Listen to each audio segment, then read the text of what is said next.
Magandang araw! Narito tayong muli upang mag-aral ng MAPE Health. Ang ating tatalakayin sa araw na ito ay ang karaniwang sakit ng mga bata.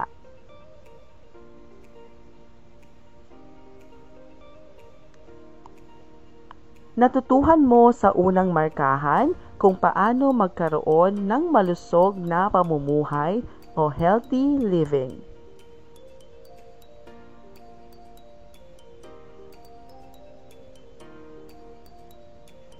Ang kalusugan ay kayamanan, kaya kailangan nating lubos na mag-ingat upang maiwasan natin ang mga sakit lalo na sa kasalukuyang panahon. Ang pagpapanatili ng malusog na katawan ay pag-iwas sa mga posibleng pangkaraniwang sakit.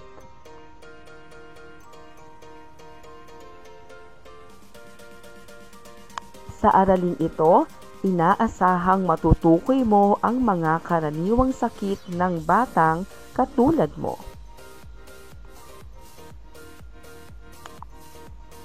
Mga sakit na karaniwang nararanasan ng mga batang katulad mo. Sipon o colds. Ang sipon ay kadalasang nagiging sakit ng isang bata o ng kahit sino man.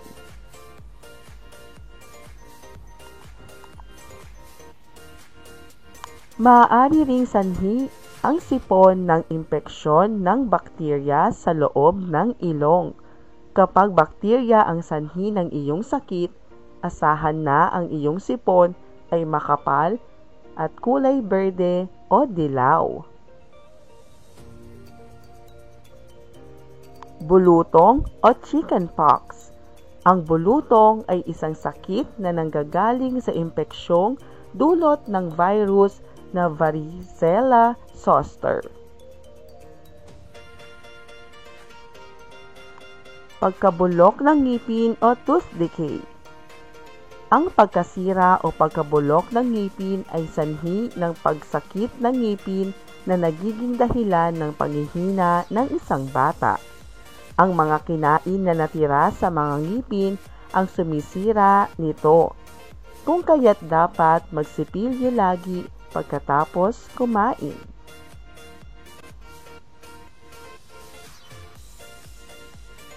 Ubo o cough.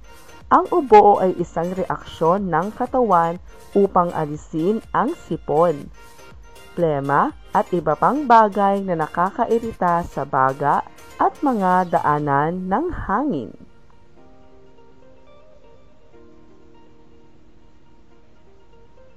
Beke o mumps.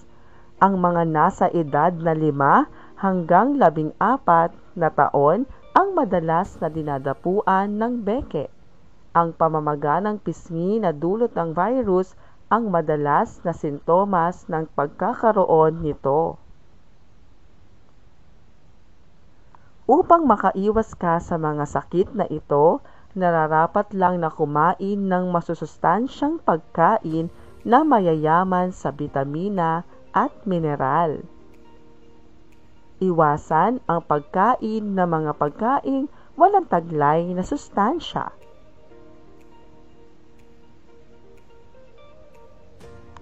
Tukuyin ang mga pangkaraniwang sakit ng bata sa bawat sitwasyon. Nakaramdam si Mia ng pananakit sa may leeg niya at ito ay namamaga. Si Mia ay mayroong beke. Maraming lamok sa paligid ng bahay ni Roger.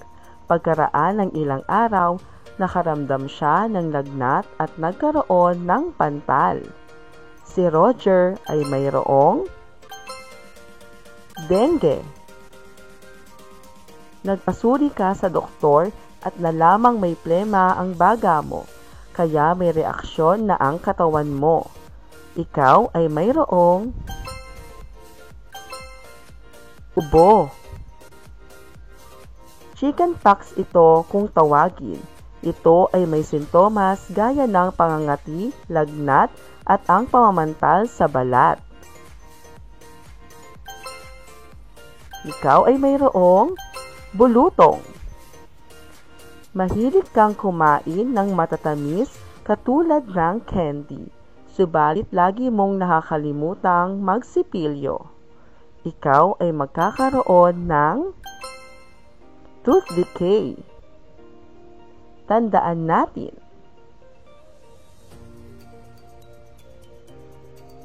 ang kalusugan ay kayamanan, kaya kailangan nating lubos na mag-ingat upang maiwasan natin ang mga sakit lalo na sa kasalukuyang panahon. Ang pagpapanatili ng malusog na katawan ay pag-iwas sa mga posibleng sakit. Maraming salamat po sa inyong panonood at pakikinig. Hanggang sa muling pag-aaral ng MAPE Health. Paalam!